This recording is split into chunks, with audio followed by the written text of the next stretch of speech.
Namaskaram. Today I'm making chapatis for my son's lunchbox. He takes chapatis and a curry with for his school every day. So I'm using 2 cups of multigrain atta. I'm just showing these simple plain chapatis, just so that someone who doesn't know how to make can learn. I know most of us know how to do it, but some may need this help. So I'm just making soft chapatis, and they stay soft even if they are cold. So adding a little bit of salt to this atta. I'm adding about a 1 teaspoon of salt, and I add a little bit of oil to the atta, about 2 teaspoons of oil, and then I will mix it together. Spread the oil in the atta and then add water little by little.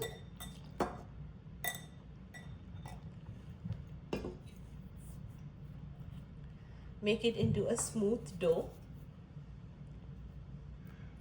Just plain water, tap water.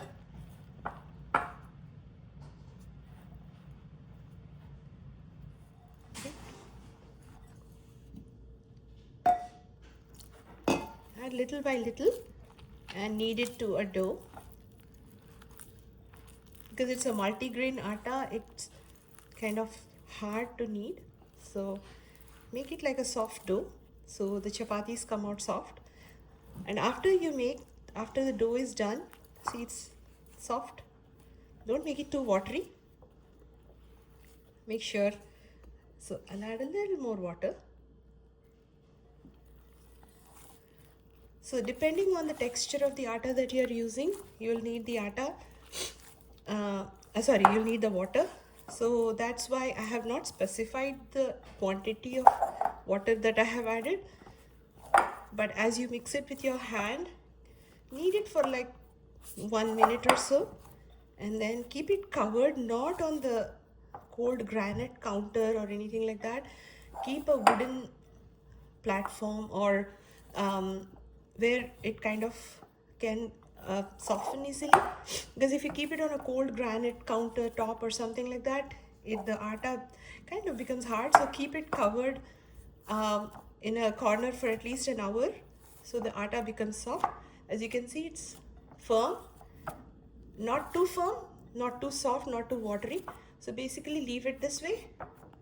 So we are going to keep it like this for at least 1 hour, covered on a wooden platform, and then in 1 hour we are going to roll out the chapatis. Okay, it's been an hour since I mixed the atta and then kneaded the dough. I would, I normally hear with the weather, if you keep it outside even for 3 to 4 hours, it still comes out good. I normally would mix it in the morning to make the chapatis in the evening. Depends, like at least 4 to 5 hours. That gives it a nice rest. So, and the dough becomes easily pliable. Right now the dough is still soft. So as you can see, it is quite firm, and now we'll start rolling the dough. So initially I'm going to make the dough balls, so of this size. They're a little bigger than a small lime. So we'll make around 4 dough balls. They're all the same size, if you can see. I'm just going to make the dough balls, and then we'll roll them on the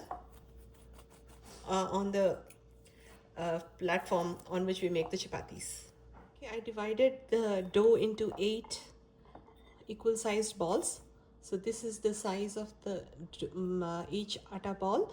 Now we can roll it into chapatis. While rolling the chapatis, always keep the atta covered so that it doesn't lose the moisture. Otherwise it becomes dry and forms a thin dry film on top. So I'm just going to keep it covered and take one atta dough ball at a time and then roll it. To make chapatis, you will need a platform on which you're going to roll the chapatis. Here I have a marble platform and a rolling pin with which you'll be rolling the chapatis, and this is the dry atta that I'll be using as a dusting, and then we'll be doing it on a griddle. It's called a tawa or a griddle. So we are going to fry the chapati on the griddle. So let's start with the rolling. I'm taking one atta ball here, make it smooth, and then flatten it, then put it in the dry flour like this, so that there is a thin dusting of the atta on all sides, and then we will start rolling.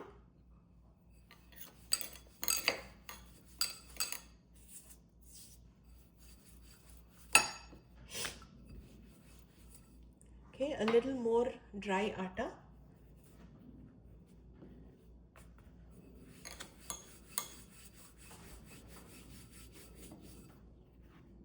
If it starts to get stuck to the pin or to the platform, add a little dry dusting of the atta, just a small pinch. Don't add too much atta, otherwise it will have a lot of dry atta that's burnt and it gets stuck to the tawa. The atta gets stuck to the tawa. Tawa is the griddle. So now I have rolled it. This size is about 7 inches in diameter. The whole chapati is 7 inches in diameter. Okay, one is done. So I have rolled it and I have kept it here. I'm going to take another. So let's repeat the same process. Flatten it, then put it in the atta, dry atta. Now roll. Finished rolling the second chapati also. Make it thin, not too thick, not too thin. As you can see, this is the thickness that I have kept. So now the second chapati is also rolled. So I'll make 4 and then I'll start the tawa at that time. I'm going to make roll out 4 chapatis. Don't let them sit outside for too long once you have rolled them. So you can start frying. I do it one at a time, but for the sake of video, I'm just rolling 4 chapatis and then I'll start frying. I have placed a tawa on, this is a griddle, it's called a tawa. So I've placed it. I'm going to heat it up a little bit, and I have taken a plate lined with a kitchen towel, because once the chapatis are fried on the tawa, I'm going to remove it onto the into this plate, so that the moisture that's released from the chapatis and it becomes wet. The chapati bottom becomes wet, the first chapati. So rest of them you can place one on top of the other. So let me keep it here on the side, and then once the tawa is hot, we are going to add the chapati to the tawa. Okay, once the tawa is hot, we'll add the chapati, the rolled chapati, on the tawa. And once you add the chapati to the tawa, it gives out small bubbles. So on one side, this is the first side that's getting fried. I have kept the flame on medium. Don't put it on high. Keep it on medium. And then when you see small bubbles popping here and there, that's when it's ready to be flipped. So I'm going to show the entire process so that it's pretty simple, but for people who are making it for the first time, you can learn it this way. So as you can see, the small bubbles, you can see the bubble here, you can see small bubbles. I don't know if you can see it clearly. So the bubble here, so there are some bubbles, it kind of rises on all sides. So that's when we know that it's time to flip. So there you go, you see one side of it is kind of roasted a little bit. So we'll fry on this side, we'll let it roast for a little bit. And I'm going to be using this spoonful of oil. This is small, it's quarter teaspoon. The size of this spoon is a quarter of a teaspoon. So I'm just going to add that much of oil and fry it so that the chapati stays soft throughout the day, even if it is cold when eaten. Now flip the chapati again. Then add the spoonful of oil,